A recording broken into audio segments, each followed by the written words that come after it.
Olá, telespectadores. Estamos iniciando aqui no canal 16 mais um programa Ponto de Vista e iniciando um novo ciclo.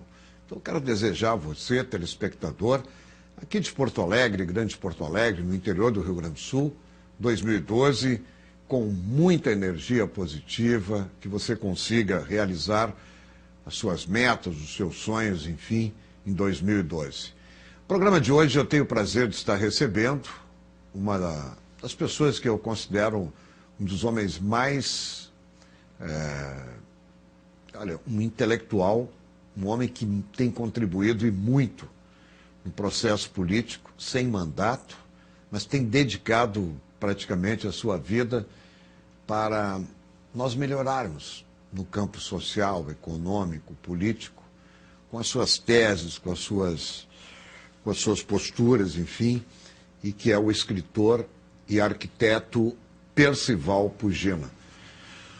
Percival Pugina, seja bem-vindo, prazer muito grande recebê-lo e já aproveitando a oportunidade para desejar ao amigo, à sua família, 2012 com muita energia positiva e muito sucesso.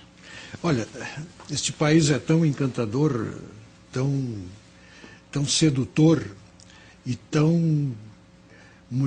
e dá tanto motivo à reflexão e à análise, né, que o ano sempre se afigura cheio de coisas para fazer, né, de matérias para discutir, de propostas para encaminhar.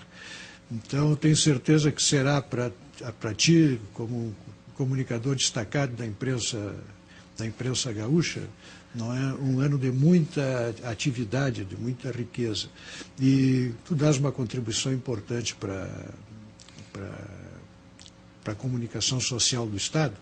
Então, eu venho a esse programa, Milton, primeiro para aproveitar esta oportunidade, desejar aos nossos telespectadores um ano muito bom, muito produtivo, de muita felicidade pessoal, familiar, de muita realização, né? E a ti, nesse ano 2012, o mesmo sucesso que vem escolhendo na tua carreira. Muito obrigado. Nós teremos um ano atípico, né? Nós teremos um ano aí com grandes movimentações, porque esse é um ano eleitoral, um ano em que os brasileiros vão escolher vereadores e prefeitos, né? Não vejo, assim, grandes mudanças dentro do cenário político, pelo engessamento que nós temos de um quadro, de uma legislação ultrapassada, que eu permanentemente falo sobre isso, uma legislação ultrapassada, que é a legislação eleitoral. Não sei o que lhe parece, qual é o prognóstico, enfim, deste ano de 2012? Uma das coisas que mais me ocupa, e tu sabes disso, e muito temos falado, não é, em tantos programas a respeito deste assunto, é que todos estamos num amplo consenso no Brasil de que temos graves problemas, de que há muita coisa importante que está errada no país, mas a realidade nos bate à porta da seguinte maneira: está tudo errado, mas não mexe. Então nós continuamos, né, falando das coisas erradas sem que haja uma mobilização consistente no sentido de produzir as alterações necessárias. E o que mais se faz são pequenos remendos, né, que estão muito longe de resolver o problema e muito distantes da possibilidade de produzirmos no Brasil uma realidade política melhor. Uma das definições mais sintéticas que eu acho que se pode fazer é essa: a política no Brasil molda as instituições, como tem que ser, e instituições são coisas importantes, elas são determinantes da conduta da sociedade, dos agentes políticos dentro da sociedade. Então nós temos as nossas instituições e a nossa política, em vez de produzirem o bem comum, né, ela ser usada para produzir o bem comum, ela é abusada para produzir o bem de alguns. E isso vai nos revoltando e nós não fazemos nada para mudar. Nós temos aqui, eu quero mostrar ao telespectador, né, pedir para o nosso pessoal da produção, esse livro aqui eu recomendo ao telespectador, um livro muito interessante que fala sobre pombas e gaviões. E ele diz sobre Gostar ou não de política é irrelevante. Ela é uma das coisas irremovíveis da vida de quem se recuse a viver no mato. E tem fortíssimo poder de determinação sobre a qualidade da vida social e econômica, os valores morais, os princípios fundamentais da ordem social, a dignidade da pessoa humana, o progresso e a civilização. Desinteressar-se, telespectador, por tema tão dominante e insuprimível da vida dos povos, não é uma atitude moralmente responsável. Se a política é inevitável, não relaxe, nem goze. Não seja uma pomba no meio dos gaviões. Alerte-se contra os que o querem estraçalhar. Por isso que eu recomendo, leia esse livro, né? Leia esse livro, Pombas e Gaviões, de autoria do Dr. Percival Pugino, escritor e arquiteto. Um livro interessante. Queria que o senhor falasse um pouco sobre esse livro, né? Esse livro é contém um conjunto de ensaios em que eu analiso vários aspectos, né? E, de um modo geral, todos esses aspectos estão condicionados por uma percepção, que é a sensação que tenho sobre a ingenuidade do brasileiro na sua relação com a política. Nós fazemos críticas muito ácidas, muito ásperas, né? E ainda assim, apesar das críticas, é só entrar nas redes sociais a gente vê que é pau na política para todos os lados, né? Mas isso não nos retira da ingenuidade na medida em que são críticas vazias, são críticas que não produzem consequência. Então, esta ingenuidade, né, de estarmos entrando num jogo por regras péssimas, produzindo consequências ruins, nos coloca naquela situação que eu descrevo no livro repetidas vezes, em que os ingênuos estão na cadeia alimentar dos mal-intencionados. Os mal-intencionados sabem o que estão fazendo. Os mal-intencionados conhecem e reconhecem, né, o peso e a força das instituições, sabem como agir contra a instituição familiar, no sentido de destruí-la, sabem como agir nos meios de comunicação para transmitir as suas posições, as suas teses e as suas ideias. Eles sabem usar o sistema eleitoral para o benefício e o privilégio de alguns em detrimento do bem comum, né? Esta coisa tão maldosa, tão malvada, tão satânica, não é, quanto fazer com que, sugerir às pessoas que seja possível viverem umas às custas das outras. Né? E tudo isso sob o patrocínio de um Estado que, quando se dispõe e propõe a fazer isso, irremediavelmente vai assumindo espaços na vida privada, vai constrangendo o desenvolvimento das pessoas, vai limitando a sua capacidade de produzir e de gerar iniciativas próprias, pessoais, vai inibindo o próprio desenvolvimento da dignidade da pessoa humana por ação e intromissão do Estado. São tantos e tantos exemplos, toda hora está acontecendo isso. Exemplo recentíssimo, mas é apenas um dos muitos, da Lei da Palmada. Né? É uma intromissão indevida do Estado, que tem leis contra a violência sobre a criança, tem número suficiente, mas querem inibir, pretendem com isso inibir até mesmo aquele pai amoroso com a sua palmadinha educativa eventual num filho, passa a se transformar num ato de violência inaudita, né? E quem é pai sabe que muitas vezes é necessário se aplicar uma coisa assim que a criança sinta quem é a autoridade dentro de casa. Então, e interfere na família e usa os meios educacionais que o Estado constitui para fazer a cabeça das pessoas. E nós vamos ingenuamente entrando nisso, passivamente, sem capacidade de reação. É complicado. Eu tenho dito sempre o seguinte, eu recebo muitas mensagens e converso muito com as pessoas, né? E recebo muitas reclamações, assim, as pessoas me dizem, tem gente que me diz assim, poxa, eu não quero mais saber de política, eu estou com nojo de política, eu não voto mais, Milton, não adianta tu ficar me recomendando, eu não voto mais, eu paro e pergunto para a pessoa, mas só o seguinte, cidadão, quem é que você votou na última eleição para deputado federal? Aí o cara olha para mim e diz assim, não sei, não me lembro, não estou afim. Pois é, esse é o grande problema. A pior ignorância que existe hoje no processo político é justamente a pessoa que bate no peito e diz assim, eu odeio política, eu não gosto de políticos, os políticos não prestam. Esse é o pior ignorante que tem, porque ele está fazendo um mal tão grande para ele e para a família dele que ele não tem ideia. Porque é justamente isso aí que está dizendo o livro, Pombas e Gaviões. Os oportunistas, eles vão alimentando essa cadeia cada vez mais. A conta fica cada vez mais cara para a sociedade. Ou o cidadão se conscientiza e entra para dentro do processo político porque a vida dele depende disso no dia a dia. Qualquer movimento, até para atravessar uma rua, qualquer movimento, o processo depende da política.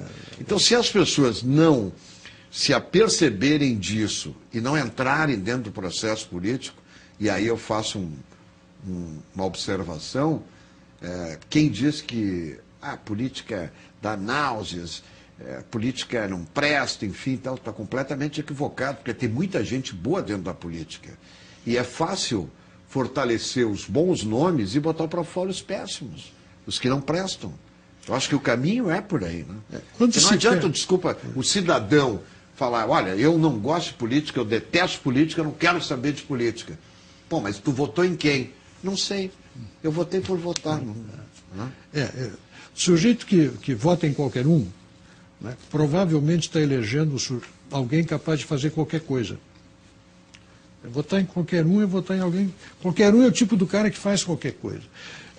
O indignado com a política, e não faltam motivos de indignação, se chegou à conclusão de que não deve votar, por favor, não vote.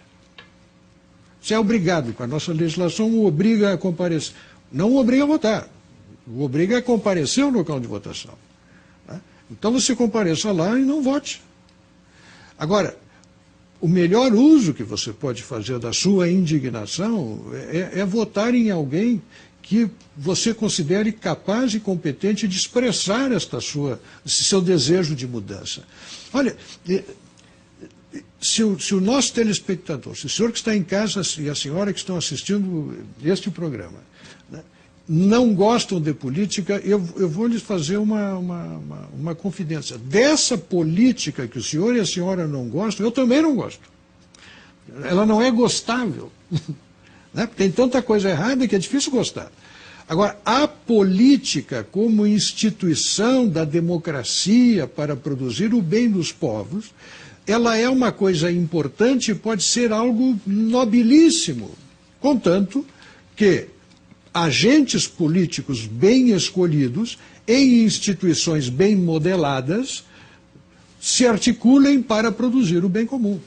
Agora, votando em qualquer um, votando por interesse, reclamando da desonestidade dos desonestos e reelegendo os desonestos, como tivemos tantos exemplos na eleição de 2010, em função da não validade da lei da ficha limpa, quantos bandidos de colarinho branco voltaram no voto popular para dentro do Congresso Nacional?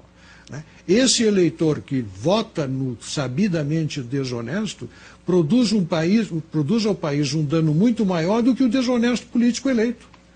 Porque é uma multidão. E é uma multidão que seguramente se conduz com esses mesmos critérios nos vários aspectos da sua inserção dentro da sociedade. E eu acredito muito, sou muito otimista, nós estamos avançando, eu dou um exemplo aqui. Olha, a Assembleia Legislativa do Rio Grande do Sul, no ano de 2011, com a presidência aí do deputado Adão Vilaverde, que está deixando a presidência, ela provocou e produziu grandes debates aqui dentro do parlamento que há muitos anos eu não via. Eu, ao menos desde a década de 90, quando cheguei aqui em Porto Alegre, eu nunca vi um ano com tantos debates qualificados, importantes para a nação, que foram produzidos aqui dentro da Assembleia Legislativa. O que eu quero dizer com isso? Que quando querem fazer, se faz. Né? Eu acho que em 2012 nós teremos uma sequência também de grandes debates, mas a política se faz dessa maneira. Não tem outro caminho na democracia, a não ser que nós queiramos voltar para o processo da ditadura. Né? É no intercâmbio de ideias, é na dialética, é no esclarecimento, e aí os meios de comunicação têm uma importância enorme, né? Porque eles são vetores da informação que forma o juízo. E aí é que se requer a capacidade de análise, né? Não ver a política apenas como o diz que, o ti, porque falou, porque pensou, porque vai concorrer, porque isto e porque aquilo. A política não é isso. Isso aí faz parte da dinâmica da política, mas a pauta política que interessa à sociedade teria que estar alguns degraus acima, né, das questões pessoais, dos pequenos arrufos e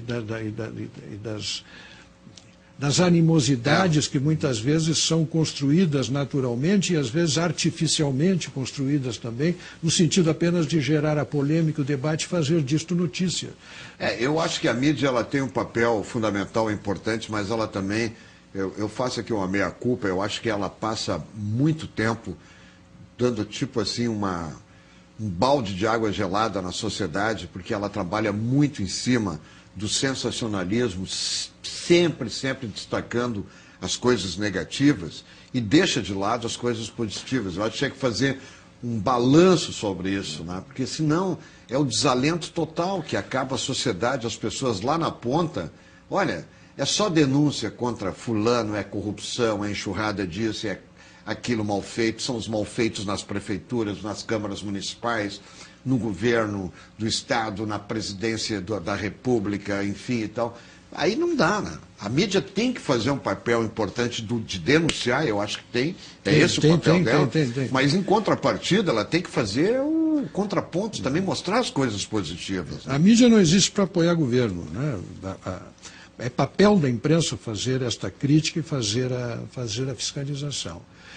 Nós vimos esse ano de 2011, foi um ano muito dominado, né, pela pauta da corrupção no Brasil. Né? Então, se formou um consenso de que as pessoas são contra a corrupção. Um grande consenso, parabéns, as pessoas são contra a corrupção. Mas há uma parcela significativa do eleitorado que vota em corruptos. Até os corruptos, tem corrupto que é contra a corrupção. Contra a corrupção. Aliás, a lei da ficha limpa passou praticamente por unanimidade. Não sei se passou porque era tão claramente inconstitucional ela entrar em vigor para a eleição de 2010, que aí votaram sem maior constrangimento, sem maior preocupação de que pudesse atrapalhar a carreira de alguém. Né? Mas se promoveram mobilizações contra a corrupção. É vão, isso é inútil. Uma marcha contra a corrupção, me desculpem aqueles que participaram, que se sentiram atraídos, foram poucos, né? Por quê? Porque isso é a mesma coisa que fazer marcha contra a dengue, fazer marcha contra o câncer. Tem que ser... a corrupção aqui, o corrupto este, quer dizer, tem que ser mais objetivo do que uma coisa muito vaga de um corrupto sem nome, uma corrupção sem vetor, sem agente. Né? Então, eu acho que nós temos que pensar mais profundamente na política. Esse é o assunto em torno do qual eu me mobilizo, né, e que estudo, e que procuro escrever, e tenho certeza que este ano esta pauta vai ficar prejudicada, porque é uma pauta, um ano eleitoral, e como nós temos eleição a cada 2 anos no Brasil, nós passamos mais tempo discutindo a política das pessoas do que a política das instituições, dos modelos, dos modos de fazer, das propostas de governo. Né? E, infelizmente, uma parte importante da mídia, a não ser eventualmente programas como aqueles que tu fazes, né, se debatem os assuntos num sentido mais amplo. Mas o ano vai ser um ano eleitoral, os partidos vão estar empenhados em eleger os seus prefeitos, né? os seus vereadores, já preparando a eleição de 2014. Então, neste sentido, eu acredito que não vamos avançar muito. E, infelizmente, perdemos os 8 anos do governo Lula, aliás, os 8 anos do governo Fernando Henrique, os 8 anos do governo Lula, sem fazer uma reforma institucional importante no país. E que o país precisa urgente, né? Eu sempre digo o seguinte, doutor Percival Pudina, concordo plenamente com o que o senhor coloca aí de fazer campanha contra a corrupção, enfim, tem que desencadear uma campanha forte, firme, consistente contra a impunidade. Eu acho que a impunidade é o grande problema nesse país, não é?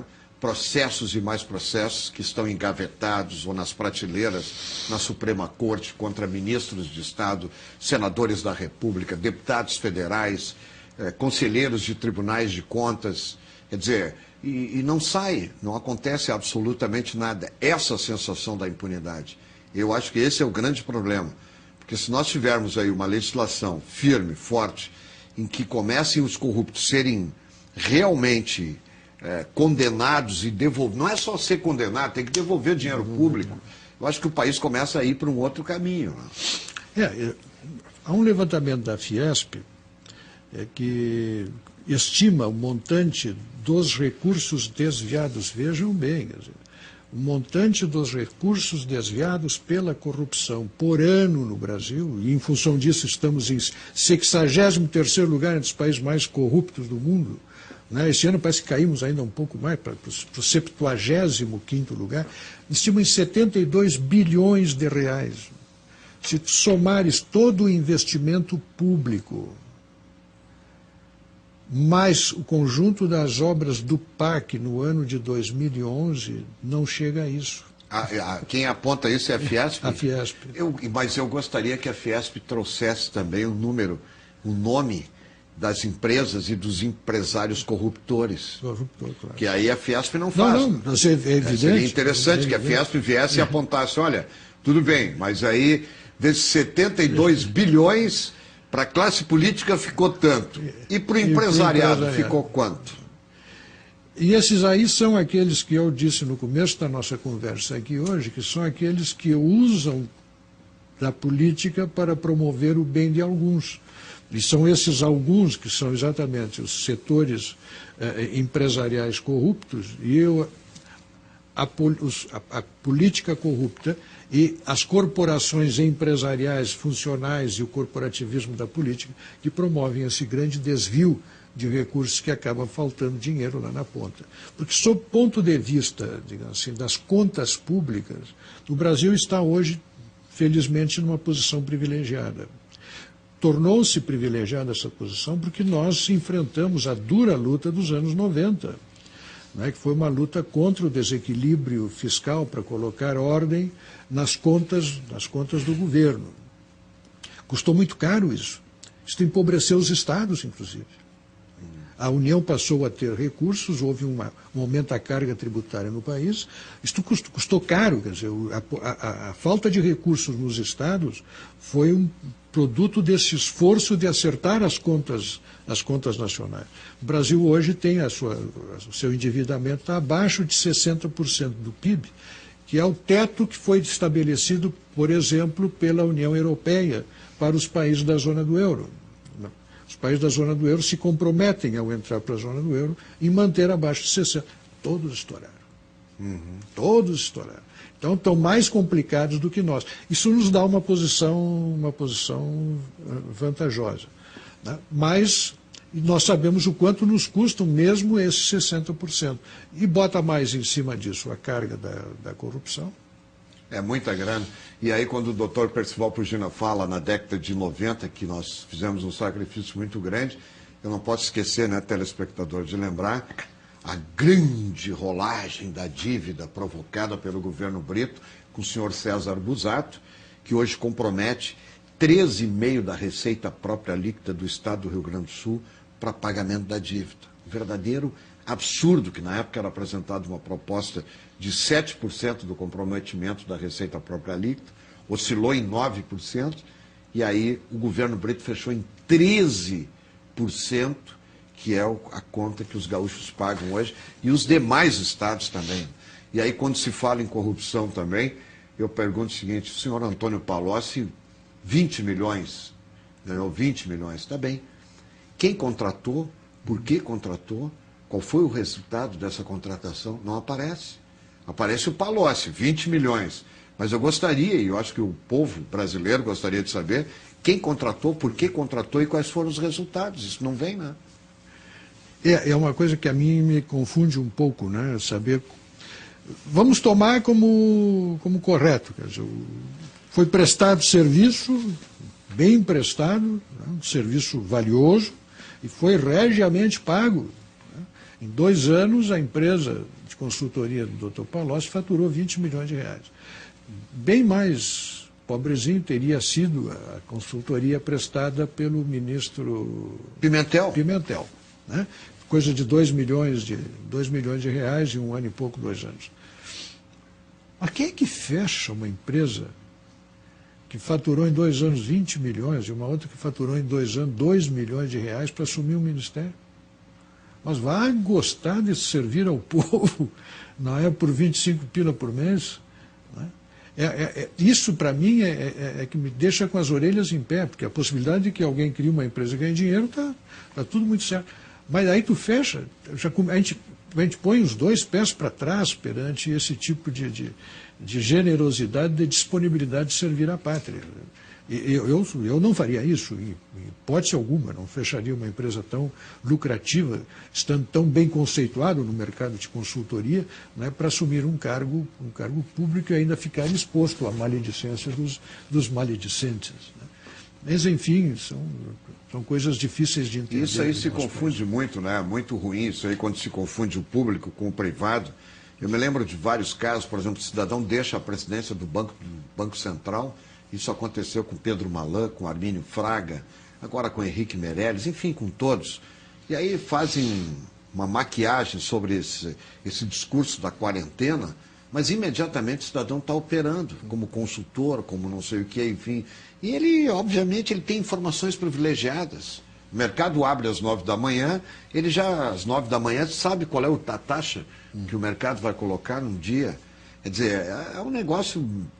Quando se mistura o privado com o público, é complicado isso. É muito complicado.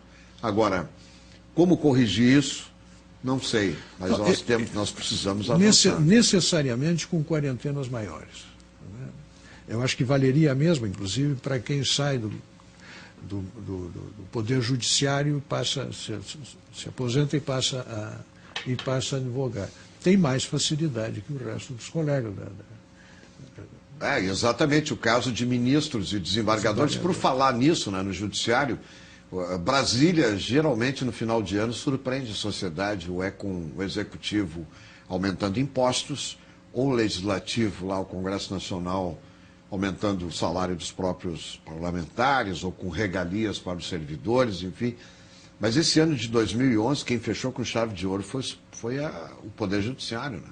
Essa decisão de inibir o Conselho Nacional de Justiça, esses pagamentos que estão sendo constatados como possíveis pagamentos irregulares, né, de auxílio moradia, de férias, prêmio, enfim e tal, complicado. Hoje tem uma matéria na Folha de São Paulo, né, eu não li no jornal, mas li uma notícia na internet a respeito, né, de que é proibido converter determinados auxílios que recebem em tempo, né, de descanso, em dinheiro.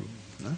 Mas se converter em férias, aí é possível converter. Então, teria sido feito lá em São Paulo, várias dessas conversões. Transforma aquilo que não pode ser convertido em férias e aí transforma as férias em dinheiro. Ora, isso feito dentro do Poder Judiciário, estabelecendo mecanismos para burlar impedimentos legais, e a decisão de suprimir poderes da Corregedoria não pode deixar de produzir na opinião pública o efeito que produziu. Por quê? A Corregedora está querendo fazer correição né? Então é preciso sustar esta atividade, pega muito mal. Houve aí uma porção de erros que, até na minha avaliação, começou com a exibição em canal de televisão das sessões do Supremo. Até há uns anos atrás, até começarem essas transmissões no canal da NET, não sei se tem TV aberta, né, das sessões do Supremo, e eu as assisto, os ministros do Supremo eram pessoas pouco conhecidas, eles só eram conhecidos no mundo jurídico. Com a transmissão por televisão, eles se tornaram celebridades, né? E o efeito da câmera de televisão sobre a vaidade humana é uma coisa muito séria. Então, transcende a vaidade naquele espaço e naquele ambiente. E o fato de que as pessoas estão vendo aquilo tem produzido erros e decisões, e exibiu e tornou pública também, né, as decisões horrorosas tomadas pelo Supremo, entre as quais essas, né, essas de reduzir as competências do Conselho Nacional de Justiça quando o Conselho está agindo para promover correições e analisar abusos que são cometidos. Agora, eu vejo com esse problema, essa crise dentro do Judiciário, um ponto positivo, porque está chegando o momento do Judiciário abrir, né? Ele precisa ser mais transparente, a sociedade paga a conta, né? O Poder Judiciário tem que ser mais transparente, as corregedorias, né, principalmente dos tribunais Norte, Nordeste, Eixo, Rio e São Paulo, são uma verdadeira inércia, é um corporativismo, né? É um verdadeiro corporativismo. Nós temos aí problemas seríssimos, por exemplo, que o Conselho Nacional de Justiça apontou, no 5º Constitucional, cidadão que fez a vida dele na advocacia, na iniciativa privada, ele é indicado para a Suprema Corte ou para um tribunal como desembargador, e aí daqui a pouquinho ele carrega aquele tempo que ele teve na iniciativa privada para dentro do poder público. Não pode. Ele que vai receber o INSS dele lá do tempo da atividade privada, e no poder público não, porque nós é que pagamos essa conta, né, doutor? Essa é uma das questões que se debate muito hoje, né? Mas eu queria falar também e trazer aqui para os nossos telespectadores a sua experiência. O senhor recentemente fez mais uma viagem a Cuba, e aí o senhor escreveu esse livro aqui, A Trajetória da Utopia. Tragédia. Na década de... Não, em 2000, né? 2000, o senhor escreveu. 2002. 2002. O livro é de 2002. Deixa eu mostrar aos telespectadores aqui.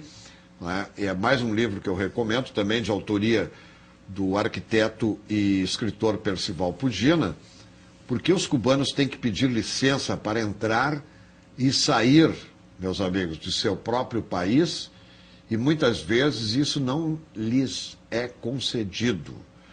Porque se todos somos iguais, há uma classe dirigente enriquecida, enquanto há uma maioria pobre que sequer pode dizer que é pobre. Isso eu estou falando de Cuba.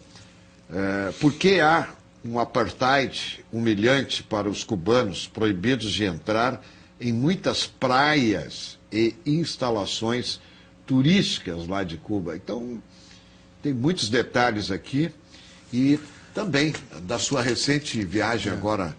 Cuba melhorou depois o ano que vem, retornou lá? Nesse ano agora, nós estamos já retornou? Sim, eu voltei melhorou, em outubro. Aliás? Não. Eu voltei em outubro, depois, quando fará quase 10 anos que estive lá da última vez, e em função de notícias que vêm de que estariam havendo mudanças a partir da saída do Fidel Castro, a entrada do Raul Castro, né? Eu tenho curiosidade de ver, porque é um país fascinante para quem quer pensar politicamente sobre regimes totalitários. Não temos mais tantas experiências assim, né, no Ocidente, pelo menos acessíveis, perto para a gente. É uma viagem relativamente barata, né, ir lá para conhecer como é que funciona um regime desse tipo. Então, eu fui várias vezes, fiquei quase 10 anos sem ir, em função de alguns problemas que eu tive na última viagem por ter feito contato com dissidentes, né? Agora deixei passar esse tempo todo e quis voltar para ver os cambios, né? O que estaria mudando. E encontrei um país 10 anos mais velho, uma revolução 10 anos mais velha, né? E um povo 10 anos mais triste, porque as coisas em Cuba não acontecem. Um dia, o senhor imagina o que seja isso. Nós aqui no Brasil, como tem muita novidade, né? Então as coisas se renovam. Né? Cuba é um dia igual ao outro, um ano é igual ao outro. Né? Daqui a um ano vai ser como agora, porque não há perspectiva nem expectativa de mudança. Num regime de brutal escassez de tudo. Fala-se muito, né? Ah, não, mas eles têm educação e saúde. Tem. Não é essas coisas todas como dizem, porque é uma educação feita para fazer a cabeça das pessoas, então ela não gera dinâmicas individuais capazes de levar as pessoas a buscarem o melhor para si, de serem melhor do que são. É uma educação muito restritiva e disciplinadora, que tem por finalidade preparar o cidadão para aquele regime. Então, é uma educação com muitos problemas, mas é extensiva, né? E tem um sistema de saúde também extensivo, que não é nenhuma maravilha, porque sabe-se hoje que não se faz medicina sem equipamento, sem exames, a medicina encarece-se a cada ano, né, em função exatamente dos avanços qualitativos. Como eles não têm dinheiro para isso, é uma medicina muito no olho, muito na experiência, não tem acesso fácil a esse tipo de exames que se fazem aqui no Brasil. Os trabalhos, geralmente, uma medicina mais preventiva, de família, né? Eles têm isso. Como tem muitos médicos, eles têm um médico para cada 200 habitantes.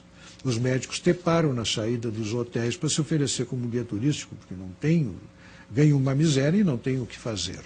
Né? Mas a questão é, educação e saúde, vamos dar de barato que seja isso tudo. Embora tu vá numa farmácia, vidrinho com rótulo, o elenco de medicamentos disponíveis também é muito reduzido, porque o país não tem dinheiro. Mas se tu não está doente nem estudando, porque nem sempre tu está doente, né? E nem sempre tu está estudando, como é que faz? Bom, há uma ociosidade nacional. Legiões de pessoas desocupadas, mesmo entre aquelas que têm emprego. Porque não há o que fazer, a economia não anda, as coisas não acontecem. A sociedade, o salário médio cubano é equivalente a $15. Então, é um país que vive numa pobreza infinita. Então, quando eu descrevo isso, as pessoas me dizem, sim, mas e o Brasil?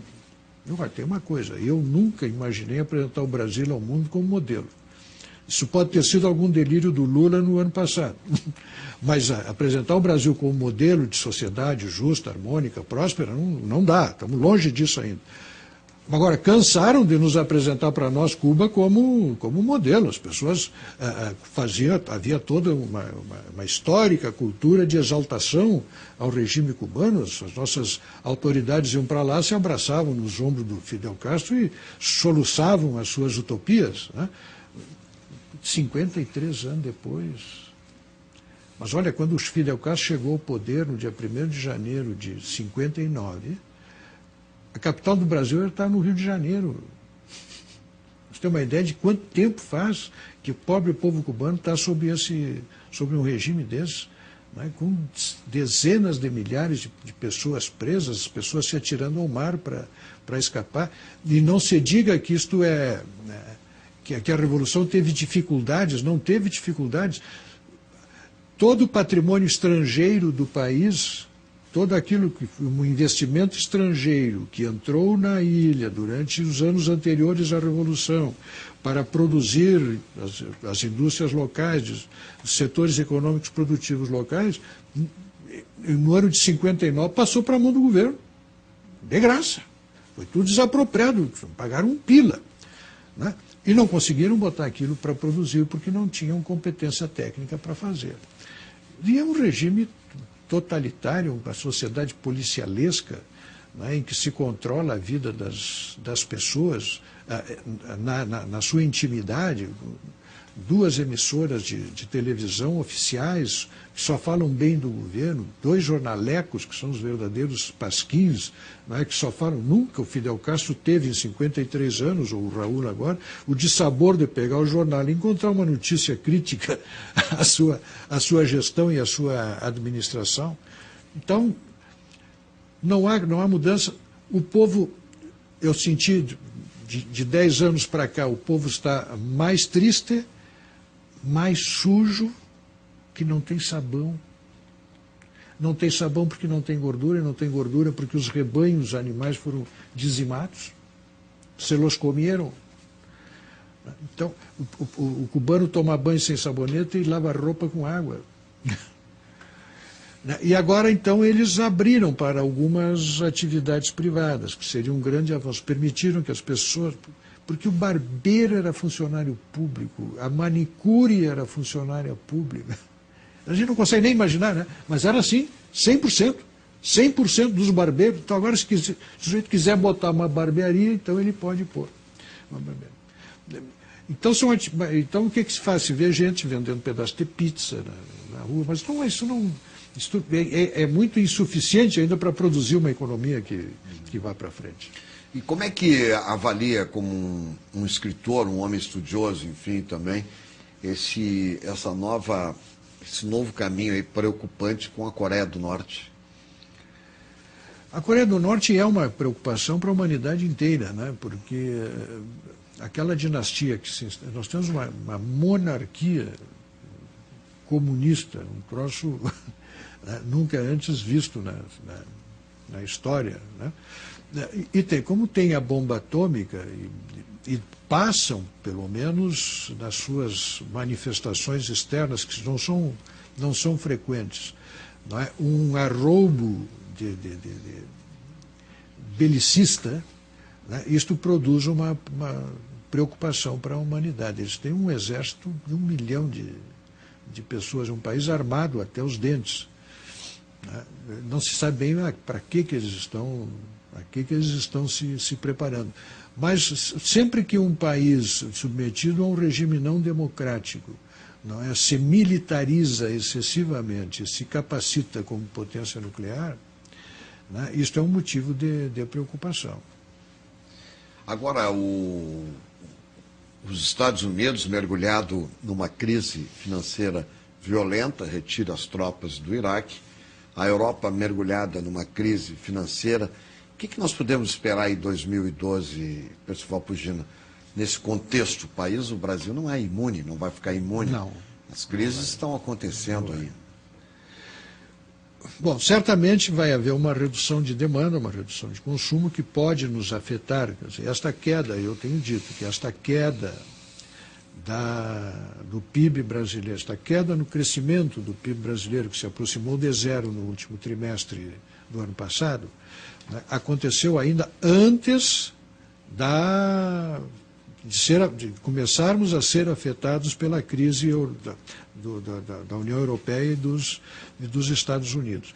Esse período de 2008 para cá foi benéfico para o Brasil e não só para o Brasil, quer dizer, nesse período o Brasil, aliás, foi dos emergentes a economia que menos cresceu. A Rússia cresceu mais, a China cresceu mais, a Índia cresceu mais, a África do Sul cresceu mais, e aqui na volta, todos os países, Argentina, Uruguai, Paraguai, Chile, cresceram mais do que a economia brasileira. O período foi benéfico para os emergentes. Agora, foi benéfico no sentido de que aumentou a demanda, não é, por produtos primários que produzimos.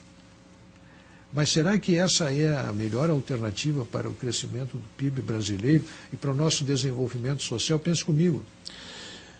A produção primária, a produção das commodities, a produção de minérios, é uma produção que não gera bons salários, gera volume de produção, né, em valores absolutos, mas não gera boa renda, não gera bons salários, não gera ascensão social para aqueles que estão vinculados a essa atividade. É muito como o setor de construção civil paga baixos salários porque os recursos humanos necessários são recursos de pouca qualidade. E o Brasil não deu esse passo. Nós perdemos muito tempo no sentido de qualificar os nossos recursos humanos. Agora, há uma lição que a Europa está aprendendo, que eu vi a Europa, acompanhei esses últimos 10 anos, eu fui várias vezes à Europa, todos os anos pelo menos uma vez. E sempre achei que estão gastando demais. Milton, onde tu ia, tinha obra pública. Tu vias, achavas que aqui está tudo pronto. Não, está cheio de guindastes, tocando obra, tocando obra, tocando obra. Gastaram demais. E se endividaram. Criaram um estado de bem-estar social que tem o seu custo. O caso da Grécia é típico. A Grécia, o Brasil tem dificuldades com as suas contas internas porque compromete quase 60% do seu PIB, corresponde ao montante do que deve. Está dentro do limite que a União Europeia estabeleceu para si. A Grécia foi a 130.